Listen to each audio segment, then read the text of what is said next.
Welcome back. Between the Lines with Coach Stella, Season 3, Episode 2. We are here at the classy, beautiful downtown grooming lounge, Warren, Ohio, located 137 South Park. So when you see me and Coach Stella out there at the games and we looking crispy, you know it. You know what I'm saying? Sharp edges. You know what I'm saying? This is where we come to you know what I'm saying, to get our face right. No doubt. We appreciate the owners, Lou West, Mike Mitch, for opening up their doors and letting us shoot this episode here in downtown grooming lounge. So, you know what I'm saying? Make sure you feel. What's up, bro? Bruh, I'm feeling good, bro. You know what, man? I'm ready to just talk about it, bro. Great first week. Shout out to you, bro. We had a great time. Thursday night, Friday night, Saturday night. Shout out to you, brother. I almost messed up Friday night. I almost picked the wrong game. I'm glad I listened to my brother. We ended up being at one of the best games I ever seen up close and personal. But I ain't gonna lie, bro. For week 1, high school football, bro, we couldn't ask for a better start. Man, absolutely. You know, when we first started this podcast, bro, we didn't really know how it was gonna be. And then for week 1, season 3, week 1, to give us 3 games, 3 classics. 3 hard-fought classic games to where I can simply sum it up and say, you had to be there. Facts. You had to be there. But if you wasn't able to make it, we're going to bring you the ins and the outs. No doubt. So without further ado, man, let's get into this StellaScope recap, Coach. What we got? Man, we're going to start with first, man, Cam McKinley and Harding. Cam McKinley won 45-23. Shout out, congratulations to Coach Renzi Parnell. His first win at McKinley. Came over from Hoban, was the DC at Hoban for 10 years. So shout out to Coach Renzi. We met him this summer at the Euclid 707. Was super nice, super appreciative of all the kind words, and he said the door open for us. So shout out to Coach Renzi Parnell. The first thing I want to thought about is, you know, the game started off slow, especially from the Cam McKinley side. The game started off slow. Based on me going back to watch. It started off slow, but you could tell Cam McKinley got their rhythm going as the game went. You could tell they got a lot of young players, so the first quarter they was trying to figure it out. But as the game went on, you could see their offense getting more rhythm, and their defense played pretty well all night. They didn't play great. They gave up a couple plays, but they played great. But a couple things that stood out. Number one, sophomore running back Kylan West. We're going to talk about him a little later in the show. That kid is explosive. Their defense played really, really good. Anytime you score twice on defense, you can't really complain, especially being on the road. So shout out to Amari Mitchell, 38-yard scoop and score. Shout out to Chris Kropp, 92-yard interception return. And Antonio Stevens. I don't know if you watched the whole film. If you watch Cam McKinley football, watch number 30 on defense. Of course, check out Shaw Davis, number 6. They got some boys. Demir McClellan at safety. I ain't saying that's the only boy they got, but if you like old school football, linebacker play, watch Antonio Stevens. They often want to know, Cam McKinley often want to know their next game they home against St. Augustine at Prep. They're from New Jersey. So we'll see how Cam McKinley keep evolving. On the other side, Harding, you could tell, number one, you could tell how young they is. Just being ready for the spectacle of a game. When I watched them as a team, they just didn't look like they was prepared and ready to go. You know what I mean? It just looked like it was a lot. But a lot of that just goes back, you could tell they're young. A couple things I didn't like. Too many turnovers, of course. We was talking about the offensive line last week, how good we think they could be and how great we expect them to play. I thought they didn't play well at all. For all the big bodies they got and all the experience they got coming back to getting reps over the last 2 years, they should have played a lot better. And to me, I didn't think they had a good game at all. And I thought pretty much the defensive front seven, defense as a whole pretty much didn't play well, but I thought the defensive front seven got pushed around. Shout out to Asa Birch. He flashed, made a couple plays off the edge. I'm not saying he played perfect, but he flashed. He was disruptive at times. He got in the backfield, made some plays. Tyler Smith. Tyler was able, I felt like when Coach Ongaro blitzed him, Tyler was more effective, able to use his quickness against the linemen and start getting in the backfield and creating some havoc and making some plays. Xavier Smith from the backside, using his athleticism, sometimes made some plays. But all in all, it wasn't a good showing for the defense, and I thought the offensive line didn't play well at all. Shout out to Juju Farrell, though. For the 7-on-7s, watching him in the 7-on-7s, watching him in the scrimmages in the first game, he's starting to become consistent as a red zone threat. And he like hitches, slants, digs, drags, anything where he can use his bigger body. He's doing a good job making most of his opportunities when the ball comes his way. So shout out to Juju. I think he having a solid season so far, solid summer and starting off with a solid season. Shout out to Gigi Edmonds, the kicker, did his thing, was perfect all night. Anytime they asked him to put points on the board, he did his thing. So that was good. And we all know Mike King was dynamic in the return game. Just to caveat, you cover pretty much everything as far as that game. On the rewatch, I will honestly say that, and it may be just because I may be a little jaded from some of the football that we got to see up close this weekend, but I didn't like the body language from I didn't the body language overall for the Raiders. I just didn't. I was never convinced that the level of competition that they showed up to match the will. Right. The execution. There's always going to be things. It's not going to be a perfect game. You always get stuff you need to iron out. Right, for sure. Week 1, and we get that. But the body language, just the body language. I see a lot of people getting pushed around the pile. Yeah. Those little things I look at and I say, pride got to kick in sometime. At the end of the day, pride got to kick in sometime. And a lot of times got to kick in quick. And if I had to say one thing to our little brothers in the hometown is, pride got to kick in sometime. So, if it ain't nothing else, dig deep, because play for yourself, play for your family, play for your team, and play for your town. No doubt. You out there playing. And to piggyback off your point, I didn't like the body language of too many people. Like I'm rewatching the game. I see players arguing with coaches. I see coaches arguing with other coaches and stuff like that. It's week 1. At no point it should even be like this. It's the first week of the season. It should never be like that. I don't care if it's week 10, week 15, week 1.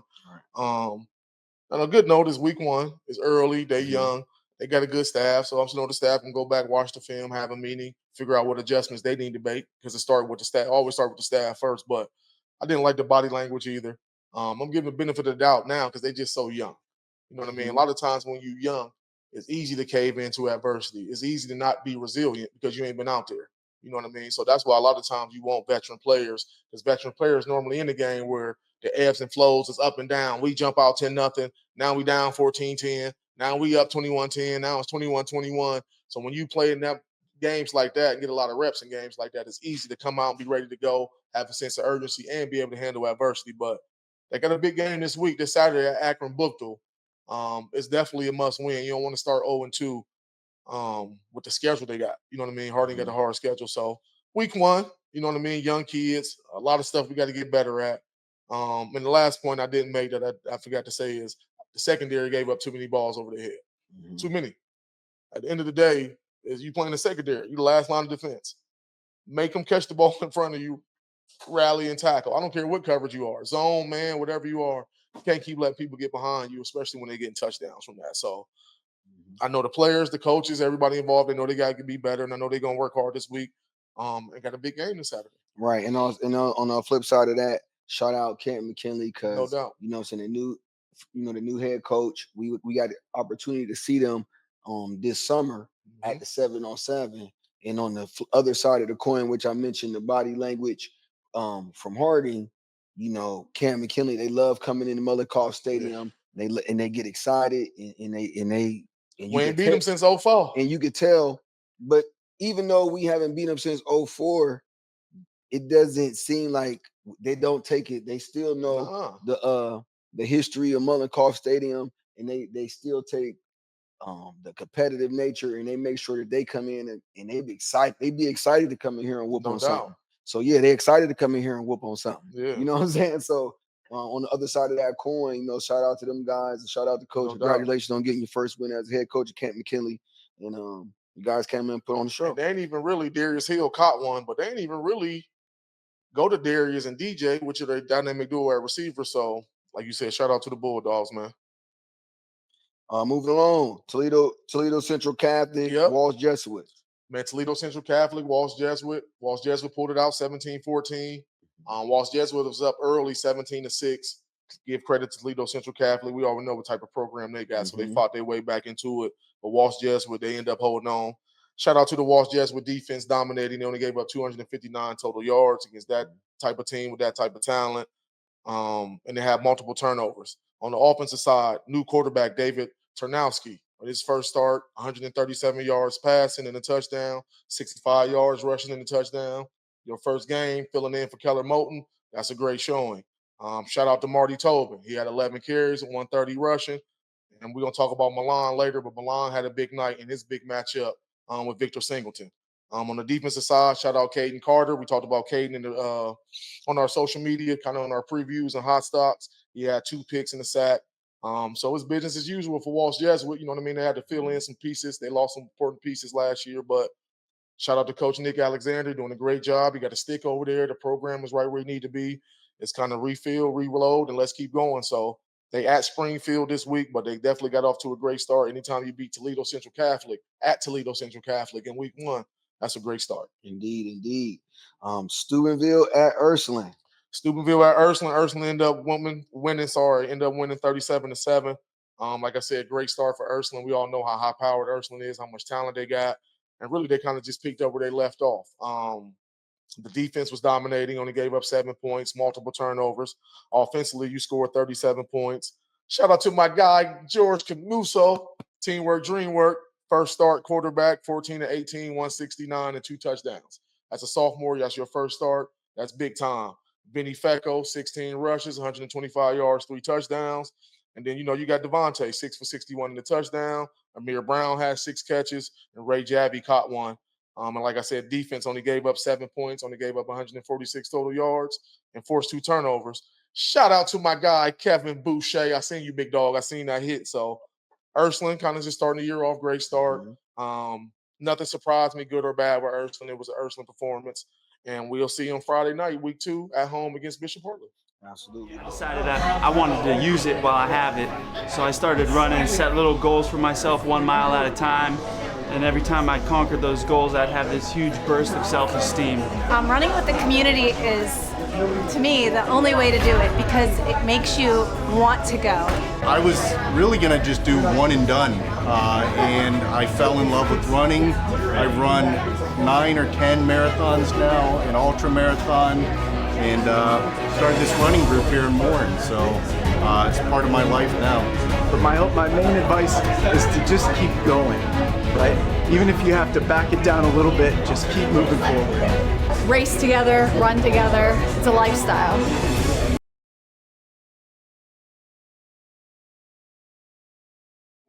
Next game, Harvest Prep and Hoban. Hoban pulled out the victory, 31-12. What you got? Man, like you said, Hoban pulled out the victory. Great start. Like you said, great start for Hoban. Week 1, at home. New faces, new quarterback, new running back. Their first game with Hoban, they had good games. Nick Kinsey, 7 for 16, 205 and a touchdown. Running back Jace Henry, 16 for 121 and a touchdown. So that's a great start for them. We talked about John Johnson. We seen him last year at the end of the year. And we both kind of said, watch out for this kid moving forward. He had a 67-yard touchdown catch.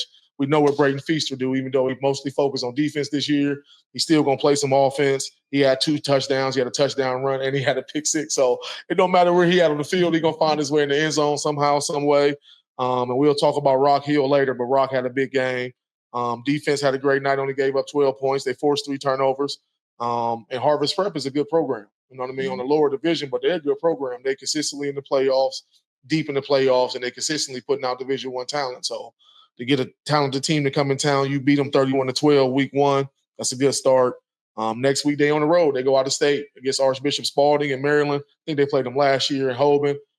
So kind of like Ursuline, kind of like Walsh Jesuit and Hoban, kind of the same thing. Business as usual, trying to stack good days and good weeks and good games. And we all know with these type of programs what their ultimate goal is. So, business as usual. Hey man, you said Braden Feaster got a pick 6, right? Pick 6. Let me tell you something. We've been covering Hoban for the last few years, and we've seen Braden Feaster up close a few times.